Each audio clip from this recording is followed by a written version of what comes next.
Babalik na ako mamaya sa trabaho ko, guys. Wala na, tapos na ang harvest ng mga mais. Puro ano na itong kwan.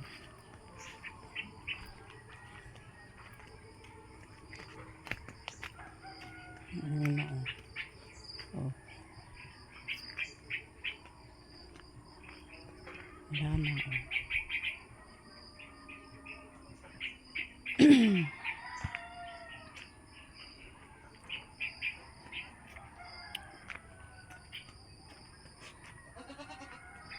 Wala yung garden namin. Oh, walang ano. Paano kasi yung kasama ko, ano, may sakit kasi. Ano, na-diagnose siyang ano, tapos yung may diabetes siya. Tapos ano, yung kidney niya. Sana makuha pa siya gamot ng 2 buwan. Meron siyang iniinom na gamot. Tapos pinapainom ko siya ng mga herbal. Kasi candidate for dialysis na siya. Kaya wala yung garden namin, oh. Yung garden namin.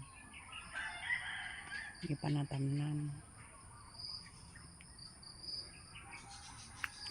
Meron kami mga ano dito, tanim, oh. Halo-halo. May bok, may nyog, may mangga, mayroon din langka. Ewan ko anong klaseng puno ito. Ewan ko ano to. Anong klaseng puno yan.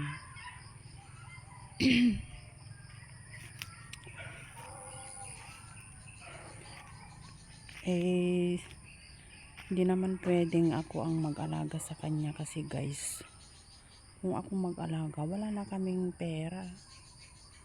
Kaya doon muna sa ano, sa biyanan ko. Sila munang mag-alaga sa kanya. Kompleto naman yung gamot niya ng 2 months.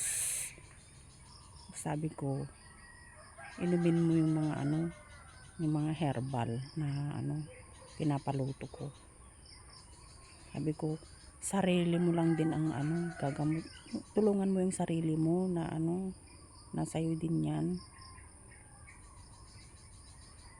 So, kasi hindi naman pwede na bantayan kita. Kasi wala naman magsustento sa atin ng ano, allowance, pagkain, araw-araw. So, kailangan kong bumalik sa trabaho ko ngayon. Wala naman magsustento sa atin kung halagaan kita, diba? Paano na yung ano natin, pagkain natin. Ano guys, sana hindi siya ma-dialysis kasi yung dialysis lang naman is ano lang naman yan, pang ano, hindi naman din lang magtatagal. Kaya sana makuha pa siya sa gamot ng mga herbal.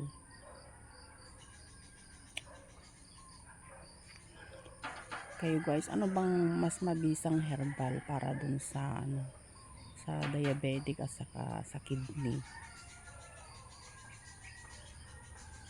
Ang pinapainom ko ngayon sa kanya is ano yung makahiya. Yun, may nagsabi sa akin na makahiya, yung ugat ng makahiya. Yun ang nilaga ko kagabi. Yung turmeric din, yung sa diabetic niya. Hirap.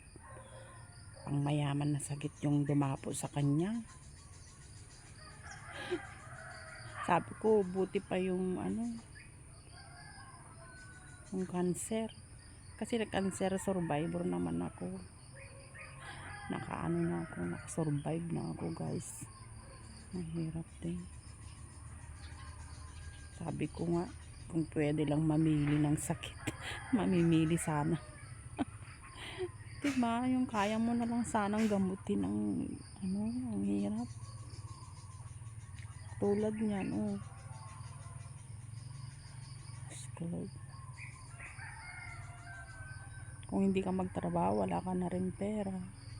Paano ka makakasurvive sa araw-araw na gastusin? Ang hirap. Kaya kanina paggising ko, ang aga kong nagising, din ako makatulog. Nag-iisip ako kung paano.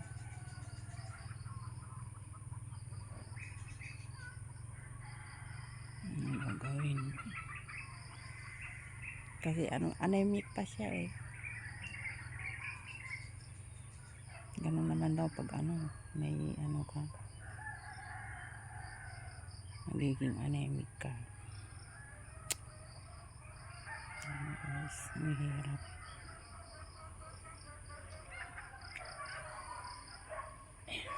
Ayan, wala na. Hindi na mag-garden yung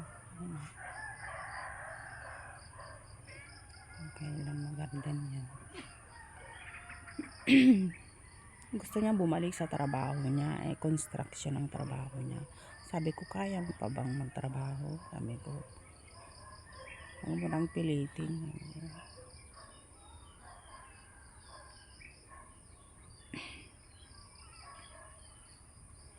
Ayun lang guys. Bye bye. Thank you for watching. Please subscribe my channel. Bye bye. Good morning everyone.